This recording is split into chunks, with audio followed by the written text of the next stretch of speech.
I'm Matt Hagman, and this is Opportunity Miami, a podcast about people and ideas shaping Miami's economic future.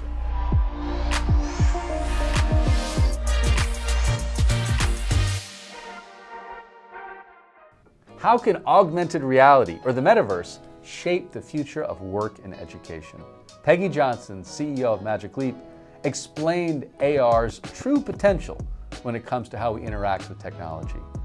Johnson joined Magic Leap in the summer of 2020 as CEO after many years in leading executive roles at both Qualcomm and Microsoft. She's among the leading female executives in tech today.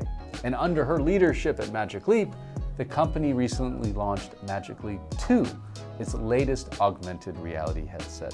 Johnson spoke at our second Opportunity Miami Live event with the Academic Leaders Council, which is a group of all 6 presidents of our colleges and universities across Greater Miami, along with the Superintendent of Miami-Dade County Public Schools. Here is the conversation we had with her. But let's start with the very basics. You know, as we think about Magic Leap and augmented reality, if someone were to say, what is it? Where do you start? Well, thanks, Matt. It's great to be here. It's great to see all of you. You know, it gets mixed up in this word called the metaverse, too. So you've probably heard a bit about the metaverse. We had a very big company called Facebook change their name to Meta. It's really sort of encompasses all of the things in what they call mixed realities. And I'll go through them for you. But in its very simplest form, the metaverse is when your digital world and your physical world start to mix together.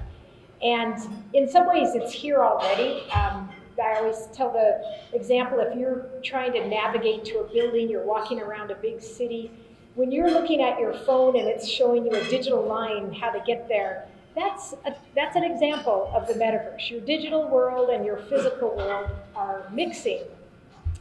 Then there came something called virtual reality, and virtual reality is when you put a device on your eyes and you're fully inside of another world. And so you can see digital content around you. A lot of times it's used in entertainment and in gaming. So Oculus, Quest, these devices from Facebook and others, the HTC Vive, those are examples of virtual reality. But you're actually fully occluded. You put that on and you are in a different world, and you generally are stationary because you don't want to trip over your coffee table because you can't see your physical world. And then augmented reality is when you put a device on your eyes, and you'll get a chance to try it back there, and you still see your physical world, but we put digital content into your physical world. And that can range, there's some devices that it's more of a heads-up display, so you see digital content up above your field of view.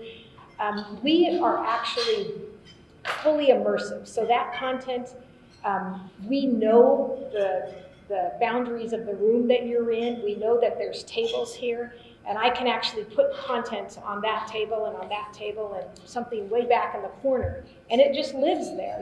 When the glasses are on, you see your physical world, but you see that content. So I hope that explains a little bit, because there's a lot of buzzy words out there right now, but that's what augmented reality is, and that is what Magic Leap makes. And talk a little bit about sort of Magic Leap's journey today. A pioneer in the space, started with a consumer focus, and then you came on in 2020, and now are taking a different course. And for context, it was about 5 weeks ago, that you released Magic Leap 2.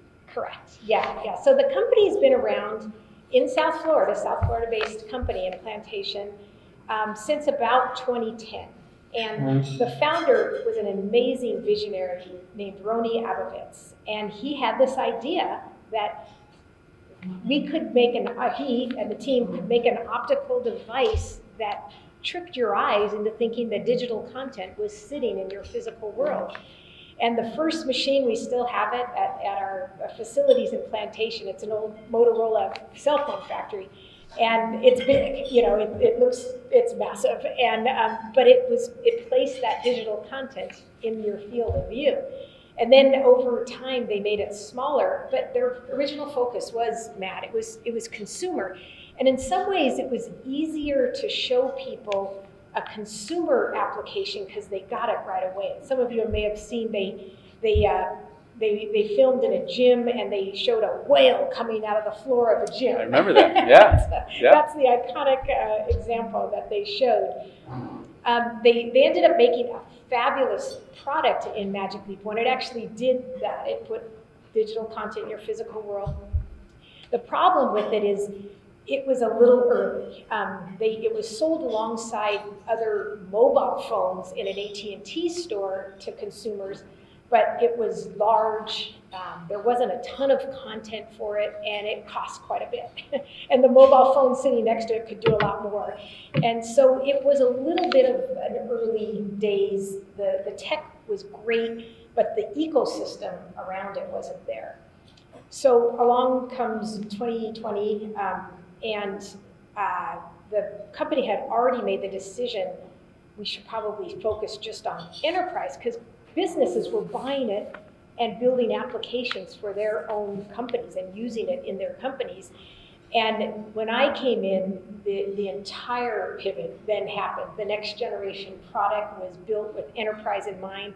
And with that, I mean, generally businesses, if they're going to use it in a solution, they want to wear it all day long, so it couldn't hurt your nose after a while, and it couldn't make your head hot, and a lot of things that can happen with devices that are a little bit big and electronic. But I think it's very similar to the early days of the mobile phone. Back then, the phone was big and it was expensive, but there was a return on that investment if you were, say, a salesperson and you had to check in with your office throughout the day, and you used to have to, park and find a phone booth and make a phone call. So I'm really dating myself now, but that's what you used to have to do.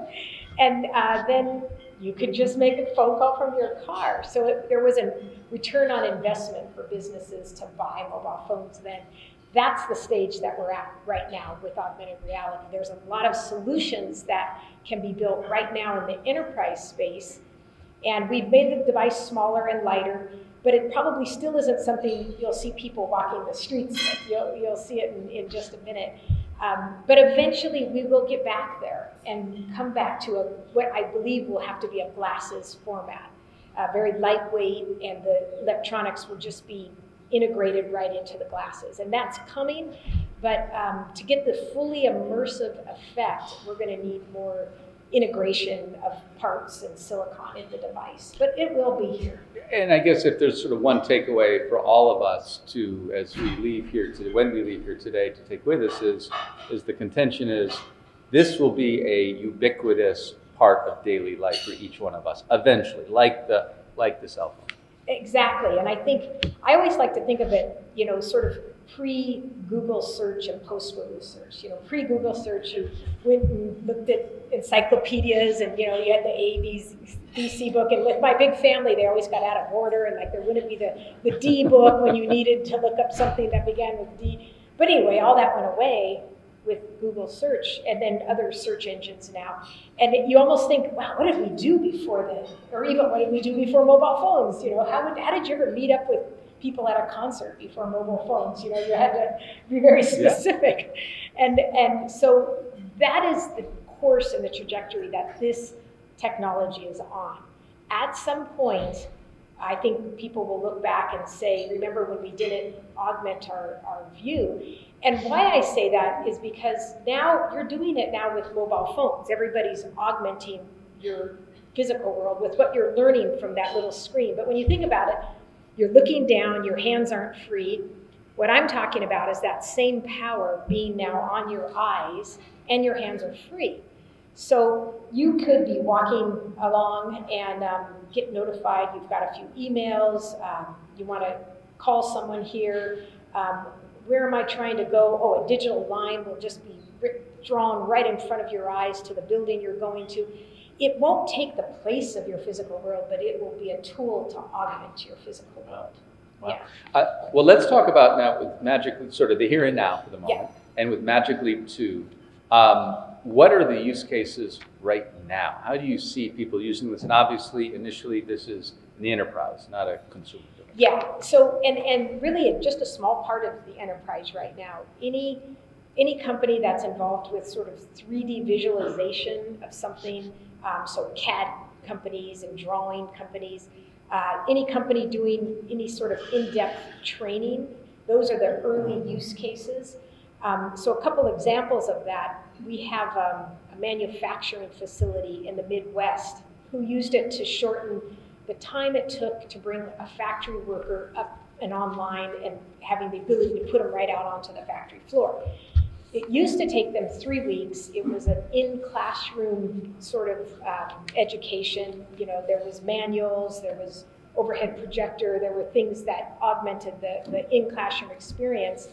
Now with Magic Leap, it takes them 3 days because you can literally put the new worker, outfit them with the headset, put them out on the factory floor, and they can walk up to the machinery that they're meant to repair or maintain. And there's what's called a digital twin can overlay that machinery. So if it's a big piece of, you know, complex machinery and it's gone offline and they have to get it fixed very quickly, that digital twin will show you, it's a piece of overlay content that says, start here. What does this pressure reading say? Oh, if it's too high, come over here and turn this lever until it becomes lower. And all of that, the employee can be walked through. They don't have to go back and find the manual and remember what was it I was supposed to do, what was step 1, what was step 2. It's just all immersed in their world. And it's interesting because we've heard from these new factory workers, one, it makes a factory job kind of cool again, and that's needed because we have so many factory workers that are retiring and we're not refilling the pipe as quickly as we would like. So there's a real labor shortage there.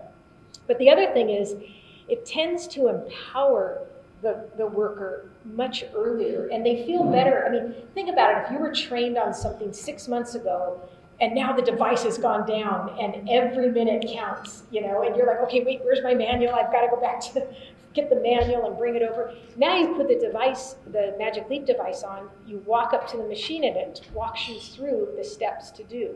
It's quick, it's easy. There's a metric that they use in factories called time to resolution, and that time to resolution has decreased a whole lot now with the Magic Leap device. But another interesting one is what's going on in the healthcare space. It can be used for pre-surgical planning, and this was done at UC Davis in California. There was they were conjoined twins, and they were doing a separation. They were conjoined at the brain, and they did a 3D map of the brain, and with the device, you put it on, and they had the brain in front of all of the people who would be working on that day. It was a 30-person surgical team to do the separation. And it was during COVID, and so they weren't all present. And some of them, you know, were not able to be in the room. Some experts were flying in. It was a big production, as you might imagine. And for months, they trained with the Magic Leap device. And they could all see the same image of those twins' brains. They could spin it around. They mapped the surgical pathways. They did orange and purple teams because after the separation, you're on one team or the other to take care of the twins, and they had it all done up digitally in front of the healthcare workers' eyes, and it was a successful surgery. So that's one example. There's others. There's a company that does cardiac catheterization. So when you have to thread a catheter through a heart. The surgeon can do that and they're watching a screen in front of them, a 2D screen, a PC or some screen in the operating room. And when you think about it, as they're threading that catheter, you're kind of making your brain do the work. They see the heart there, it's been imaged, they see the heart, and the company that's been working on this have actually done an image of the live heart, but it's on a 2D screen. And so your mind has to think, okay, around corners and things like that, and you're making it go from 2D to 3D. They put that same application on Magic Leap, and now the beating heart is in front of the surgeon's eyes. The live beating heart is imaged in front of the surgeon's eyes, and the catheterization is safer, and they're better able to navigate it, and there's just better outcomes for the patient. So I do think at some point we'll look back and say, remember when, we used to get surgeries without augmentation, now the surgeon can do a knee surgery and there's the incision with a digital line right in front of the actual physical patient. So for all of us here, we couldn't go buy Magic Leap 2 right now if we wanted to. Instead, it's companies that you're selling to through different channels. Yeah, is that right? It is available for sale, but we sell into the enterprise channel. And what that means is probably most of you have a PC that your organization has given you. That channel is the one, they're distributors. They load all the software that your company or your academic facility wants to have on the device. That's how our device is sold right now. Got it. So you buy it from a distributor who puts whatever software your employer wants on it. Yeah. So for so many of us, we're now seeing all these ads that you alluded to this earlier, yes. that Facebook, now Meta, is running. They're betting the whole company on this future. Apple is going to be coming out with a device, Microsoft. How do we, with all of these different things that Magic Leap was so ahead, but now we're seeing these, these different products and different efforts, how should we think about this? And does Magic Leap have a specific lane within this growing ecosystem of products? Yeah, that's a great question because I get that a lot. Yeah. Magic Leap used to be, they were standing alone in this field for a long, long time, since 2010. And since then, and I have to admit that Facebook announcement was really good for us because it gave us tailwinds. Sure. A big company saying we're putting $10 billion a year into the mixed reality space. That was really good for us. It brought us a lot of good attention and good visibility. And so the competition is healthy for us because it helps us grow the ecosystem, the software folks who need to write the content for these devices. That's all goodness for us. But largely the companies that you name, with the exception of Microsoft, have been focused on consumer. Mm. And I still believe and contend that consumer is a ways off. I think the ability to get to a glasses format is probably still several years out. And it's why I think Meta, previously known as Facebook, just announced the Quest Pro device, which is focused on enterprise. It kind of validates what we've been saying. That's the entry point, because enterprise will buy the device because it solves a problem they're having. You can get a return on your investment. And then eventually they'll circle back to consumer too. So is there going to ultimately be a name for this? I mean, we've heard, it's mixed reality, it's augmented reality, it's the metaverse. Is ultimately are we going to find our way to have a specific name for this, or time will tell? I think a little bit time will tell, because every one of those companies that you mentioned has a different way of talking about it, yeah. And they all have their word. I will say, very different from the internet, which kind of was developed, pieces of it were developed by a lot of different companies, and the protocols didn't quite settle, and people have different capabilities on different parts of the internet. Because this is an emerging technology that so many companies are focused on right now, there is a growing standard out there of how you display digital content in these worlds. That means, we hope, eventually, Facebook content can just plop down onto a Magic Leap device, and Microsoft content can just run on an Apple device. I mean, that's the hope that we have for this new medium, this new form of internet, really, that because we're all working on it together, that these standards are being looked at now. And by the way, that extends to privacy too, because the internet was the Wild West for the longest time, because it really wasn't built with privacy in mind from the beginning. We had to retrofit it in. But this technology, we're thinking about that from day one. Because when you think about these devices, and you'll see it back there, we have 5 forward-facing cameras that look around and image your world, and we have 4 cameras looking at your eyes, because we need to know where your eyes are looking so we can place the content appropriately. So that's 9 sensors. We have actually a total of 30 some sensors on this. There's audio sensors. It's literally brimming with sensors. Very different from a mobile phone. It just has a whole lot more than a mobile phone. And so you really have to be extra careful that any data that it's collecting is kept and owned by the user or the company and is not offloaded erroneously, or somehow, people learn something about you because there's 4 sensors looking on your eyes and we can tell who you are. So you have to be very, very careful with this medium. And but the good thing is that sensibility is there, and it's the beginning stages, and it's getting built in rather than being retrofitted. So just to be clear, we sort of alluded to this, but the thesis is that ultimately it will replace the phone. Is that fair to say? Yeah, and what form exactly, it's hard to say. It could be that we still carry phones, but it doesn't have a screen anymore. So maybe it's only this big. It's like a quarter in your pocket. And it's connecting to some lightweight glasses. I mean, these are the things we're envisioning. Or it could be that everything's built into the glasses. There'll probably be several iterations of it, but I've always contended that the phone eventually will go away, because you don't have use of your hands when you're on the phone. Think of it now. If you had these glasses on and you walked into this room and there was someone back there who you'd met 3 years ago and you can't remember their name, but as you're approaching, the camera looks at it, spins through your contact list and says, that's Joe Smith.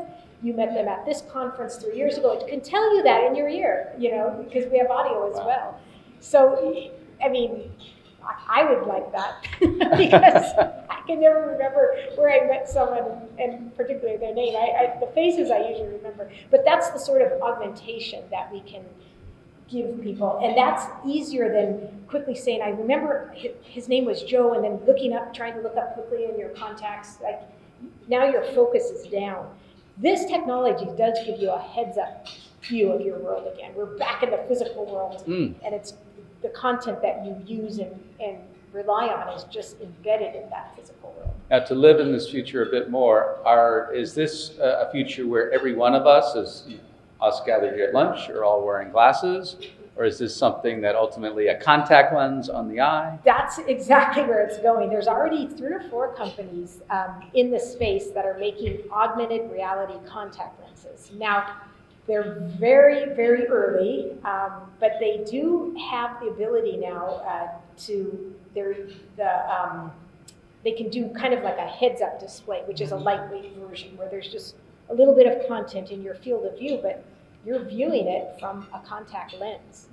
It's kind of amazing. It's very sci-fi, but it's coming. I mean, it's, everything will get smaller and lighter and more compute power packed into it, and eventually it'll be a contact lens. I know this is crystal ball, and it's always hard to the pace of innovation can range. But what are we talking about? Is this something that, I alluded earlier at talking about the Miami 2040, when the child today is ready to enter the workforce? By that time, do you imagine all the what we're talking about will be a part of all of our daily lives?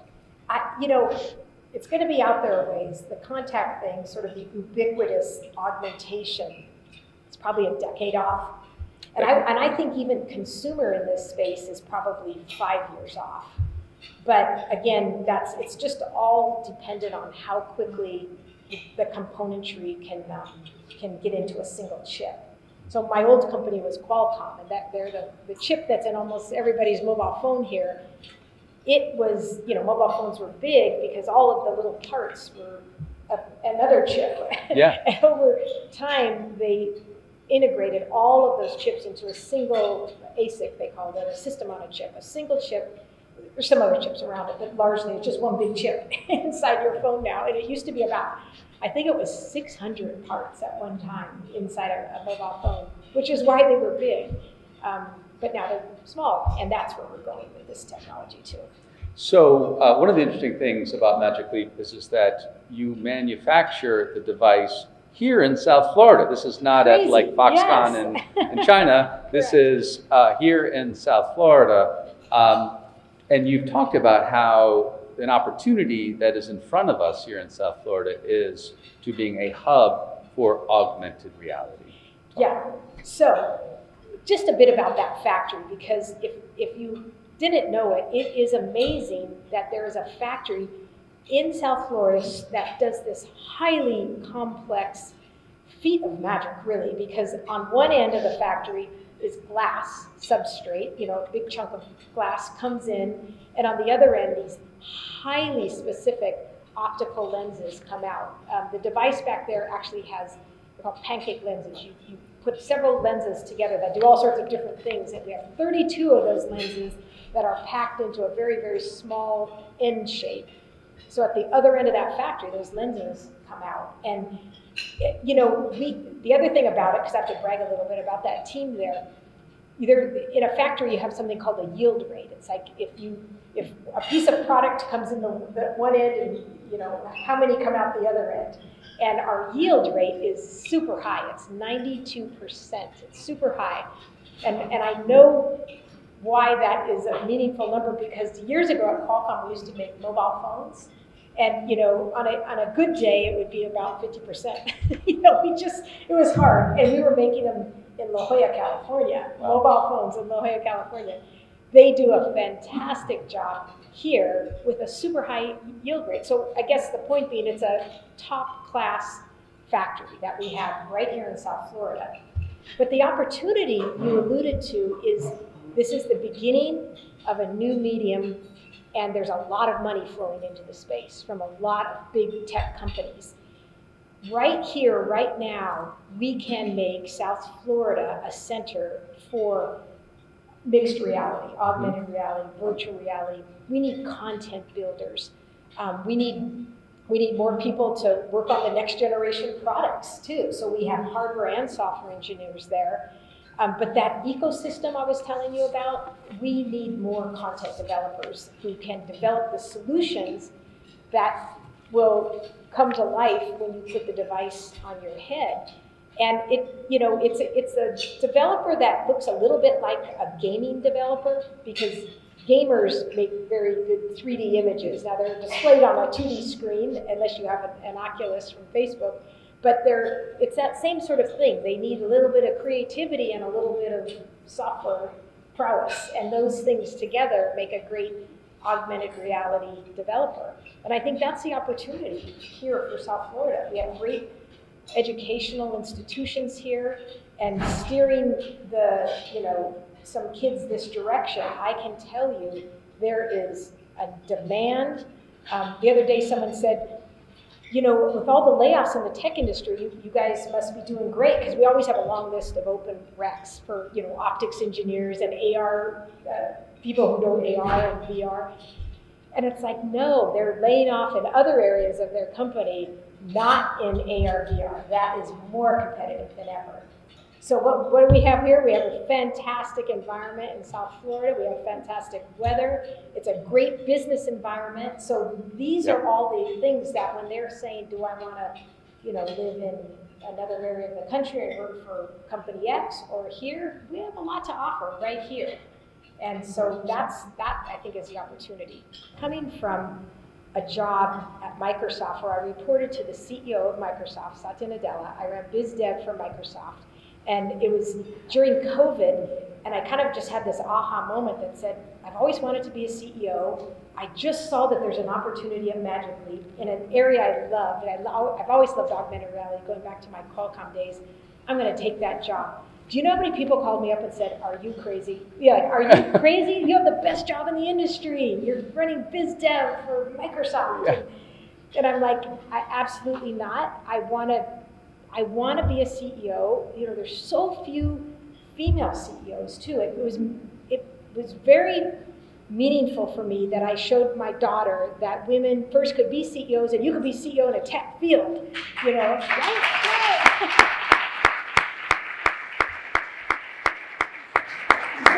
Very personal, and so I did it, and so there was that element of the whole thing. I mean, the other part about it is I was an outsider when I came into that team. However, it was a team looking for, where do we go next? Because if you think about it, the CEO had already stepped down at that time. Company was being run by the board. they'd had a big layoff, and they were spinning. And I knew the first thing wasn't go fix the product, it was go fix the people. Like, they are traumatized. So I went in, and for the first 30 days, I just listened, tried to understand where everybody was at. Clearly, when you cut that quickly, it can lead to, like, kind of what Twitter's going through, I think, like, oops, we cut the wrong people. We needed them. And so there was a little bit of that, and we had to backfill a little bit. But the first thing was, build a strong foundational culture that then we could sort of rise from the ashes after that. Number one, it's amazing to spend time to think about an emerging technology that, as you were saying, will ultimately become a part of all of our daily lives, and to sit here at the very early stages of that and talking about that has been to hear this from you has just been remarkable. But even beyond that, I think what's been so remarkable is to be able to talk with you and to get to know you better, and how exciting it is to have you here in South Florida leading Magic Leap. So, Peggy, thank you very much. Let's give it a hand for Peggy.